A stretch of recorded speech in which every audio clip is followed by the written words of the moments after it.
Welcome to today's episode of the Working Wisdom podcast series, brought to you by the C.T. Bauer College of Business at the University of Houston. We're having a conversation about work-life balance, how to navigate and overcome challenges within your career, and how to make business more accommodating to a diverse workforce. Hi, I'm Kelly McCormick. I'm the director of Red Labs, the University of Houston Startup Accelerator, and I'm joined here today for this podcast by Jakob Broaddus. Jakob, could you start by telling us just a little bit more about yourself? Sure, yeah, absolutely. So my name is Jakob Broaddus. I am currently a senior in my final semester at the Bauer School of Business, majoring in entrepreneurship and minor MIS. And currently I am a founder of a small development studio. We focus on virtual and augmented reality technologies and solving business problems with gamified solutions. That is really cool. So I know you're here today to talk a little bit about the gaming industry, a little bit about your work in the gaming industry.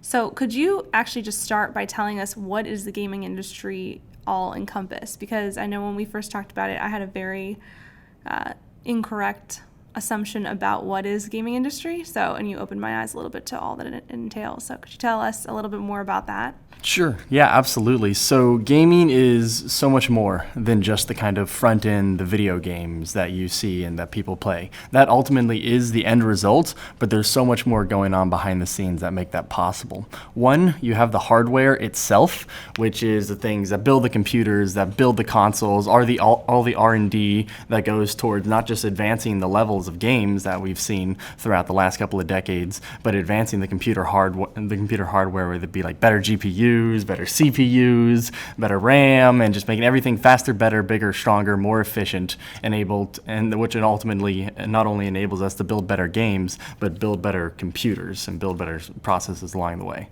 Then there's a software development side as well, of course, a whole massive industry behind people building better graphical engines, better game engines, physics engines, and then of course there is the esports side, which people coming in on a competitive side, just like you have basketball, you have baseball, you have football, you have people, these athletes literally going in, playing these games, winning real money, and just having the time of their lives. And it's kind of a new and a fledgling industry itself, but it is expanding.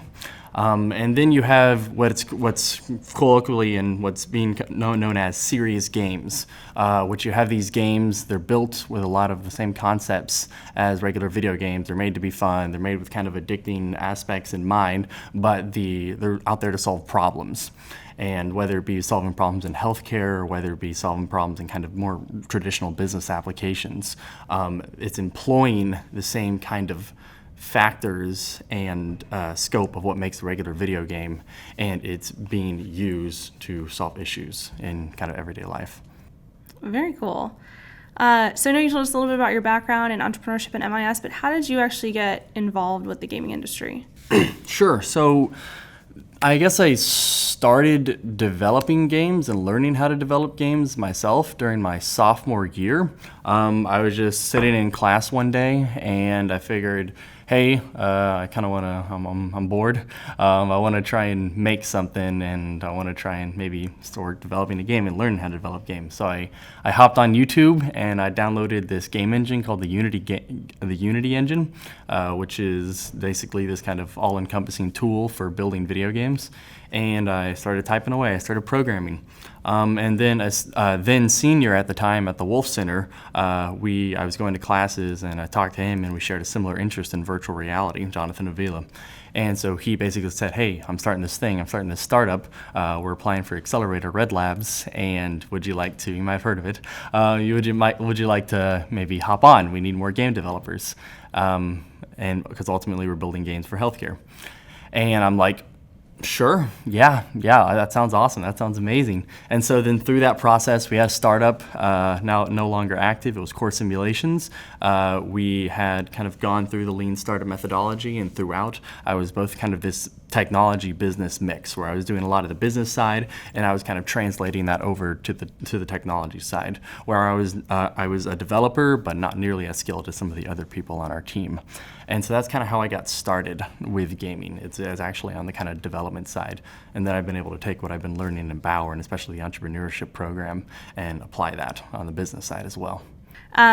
And you also, I know you were recently involved with something called the Healthcare Showdown? Yes. Right? Could you tell us a little bit more about what that is and how all that came together? Sure, yeah. So the Healthcare Games Showdown was this initiative put together by University of Houston's own Karen Snyder, who's a local professor here. And basically the whole mission of the Healthcare Games Showdown was to take these interdisciplinary students from different majors and different kind of focuses, build teams, and then get these sponsors who want to have prototypes built in healthcare. And these teams would connect up with these sponsors and connect up with each other and build that prototype over a 1-month period. The entire process has been kind of filmed and live streamed and turned into this entertainment show with the goal of not only having a prototype by the end of the month, but by getting these students jobs and getting them placed. And some of these students actually did get job offers by the end of it, and some of them are getting jobs as well. So ultimately, it was kind of this first step. This was the first Healthcare Games Showdown ever, and it was a really, really awesome experience. And I myself got to be a project manager for one of the teams for Mount Sinai. That was our kind of sponsor. And as a part of that, we got to build a video game healthcare prototype wherein it had to be focused on 3 pillars. It had to be fun, one and foremost, and it had to be mobile focus, so mobile VR, and then it had to be lower leg focus. And so the kind of concept and idea we came up with was Kaiju Crusher, wherein everyone wants to feel powerful, everyone wants to feel big. So we basically made this gigantic kind of kaiju creature that you inhabited, and you would walk around stomping on the city and destroying buildings, getting power-ups, getting higher score, being shot at, things like that. And it was interesting. It was a good experience. That sounds like a really fun experience. Well, also something you said about when you were working on this, or in the Healthcare Games Showdown, you said you worked with interdisciplinary teams, and as the project lead, what was your experience managing an interdisciplinary team? What do you think are the benefits of having an interdisciplinary team? Sure, yeah, absolutely. So you can't have just one cog on a team, one focus, one skill set. You can't just have that and build a product. You need people with different focuses, different skill sets, and different kind of drives to get something done. And my team myself, it was made of me, the kind of project manager, but I also had a bit of programming experience. And then I had one lead programmer who was kind of focused on the system side and more kind of heavy-handed problem solving. And then I had another programmer who was more focused on the gamey side. And what makes a game fun, what sort of elements should we have, and what sort of design principles should we be building on. And that's been my focus, is bringing those together and kind of enabling them to let their skills shine and to make sure that we got done what we needed to get done, while also planning for the cost, scope, and the kind of time that it took to build it and fitting it all within that 1-month period. So it sounds like there was a fun interdisciplinary team experience, and I know that you have experience yourself with some programs at the University of Houston, and universities are trying to move toward a model where they can teach more of those interdisciplinary skills. And what do you think business schools could do to better teach management, or I guess handling of interdisciplinary teams or working together? How could they teach those skills better? Sure, yeah, absolutely. So let's go with the Wolf Center as an example, and my kind of experience with the Wolf Center, because they do kind of, they've been experimenting with interdisciplinary collaboration with other colleges for the past couple of years now. And basically what you have is, with 2 of our projects, the Amazon project, where we're starting an Amazon business, and Wolf Fest, which is a charity food festival that takes place over 3 days, where you basically build pop-up food restaurants. And basically we take students from the College of Communications and the Valenti School of Communications, and they come in and they help do marketing, they help do research, they help just like on the ground floor, and their skill is crafting a message, doing PR, doing marketing, et cetera, things like that. And so we're able to kind of take that off of our plate and kind of put it on them. And it's one of their classes. it's one of their classes as well. So by making it a part of the curriculum and making that kind of collaboration possible, we're both, the Valenti students and the Wolf Center students are getting exposure to an opportunity that we never would have really had if we were just in our own bubble, both respectively. And so how can that carry over, and how can that expand to a traditional kind of business curriculum? Well, you have organizations like the BHA, the Bauer Healthcare Alliance, locally here, which is a relatively new organization that's focused on the healthcare or the business side of healthcare. They can do collaboration opportunities with technologies that are being developed, whether it be at the University of Houston's own new healthcare college, or the University of Texas' own technologies. There can be an interdisciplinary kind of collaboration there, where they can work together to kind of either work with new technologies or work with current students and helping them kind of fit into the system that they're going to be realistically working on in the future. I feel like there's kind of some collaboration there. And then on the gaming side, the kind of the technology college, they already have a tract where their students are coming in and they're building games over a semester or two. Well, what if we got the business students who were interested in gaming? What if we got them involved in that sort of thing? Then they could handle the kind of scoping, the time management, and the kind of cost constraints that they would be, and get that experience that they'd be getting in the real world, while the CS students wouldn't have to worry about the project management side of things. They could worry about what they came to college for, which is to learn how to code, to learn how to do graphics, and to learn how to build a game. And then they would also get that very real experience of what it's like to work under somebody and what it's like to work under a company to build and ship a product. And that's something that people can be doing together. And then what happens when colleges can be doing together? And then what happens when you bring a third college in, where you go back to the Valenti School of Communications? How do you market a game? How do you do PR for it? How do you get people interested? How do you do that sort of research? And I just feel like there can be, and just like how you have in a real company, different branches of interdisciplinary, people coming together to build a product and to get that front end, the game, finished and out there. You can do the same thing with colleges here on campus, because you have the same kind of mix, especially here at UH. Well, that is a lot of advice, a lot of good information. And I think that's really helpful to think about how colleges could get more involved with,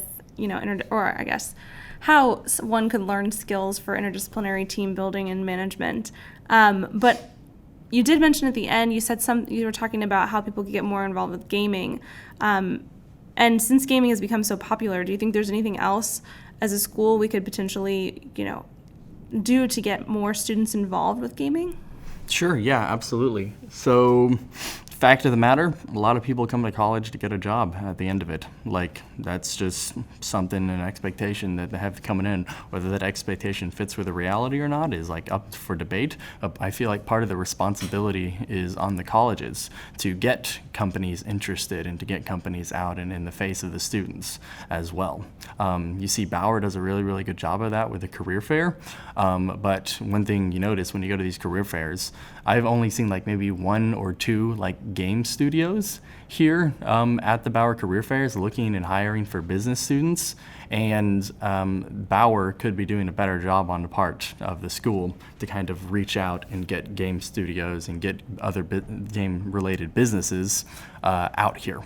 To not only Bauer, but potentially, other colleges as well that have students that are interested in gaming. And then once the students see that there are opportunities for them out there and that the school and the college is supporting it, then they're going to be a lot more open to the opportunity as well. Because the fact of the matter, like you said, gaming is huge. And I think there is a wider subset, a kind of silent subset of students that are interested in gaming, but they don't see it as a realistic possibility because the opportunities just aren't there and haven't been built for them yet. So where do you see the future of gaming going? Just in general, where do you think it's going to go? Sure, yeah, absolutely. So I am myself a huge advocate for kind of virtual and augmented reality technologies. And I kind of see that as playing a large part in the next step of where gaming is going to go. But taking a step back away from that for a moment, you see, I've seen this trend with kind of just technology and how it relates to our identities. that's been going on for the past couple of decades, wherein people have gotten more and more, and new generations have gotten more and more comfortable with putting more of themselves and identifying more of themselves with their kind of virtual representation, whether it be through social media or posting videos about themselves, or like even going back to AOL chat rooms when they used to tell you it was dangerous to like use your real name. People are going to find you on the internet. You don't know who's out there. Well, everyone is out there now. You can search up anybody's name and most likely find some social media profile or article that's using their real identity, and maybe they post with a profile that's using their real name and identity. You know, the anonymity is dying, and because people are being more forward with putting their real self and their virtual self and making them one and the same. So that's where I see gaming going next as well.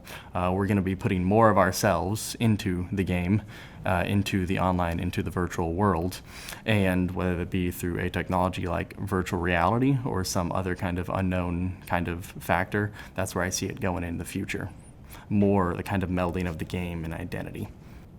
All right, well, this was a very informative discussion about gaming and business school and healthcare game Showdown, and I really appreciate you coming out here today and telling us all about your experience with the gaming industry. Absolutely. Thank you kindly for having me, Kelly. Appreciate it. Thank you for listening to today's episode of the Working Wisdom podcast series from the C.T. Bauer College of Business, brought to you by the Inclusive Leadership Initiative. The initiative aims to develop inclusive leaders and family-friendly cultures that support business strategy and superior business performance. For more information about Bauer and this podcast series, visit www.bauer.uh.edu/podcast.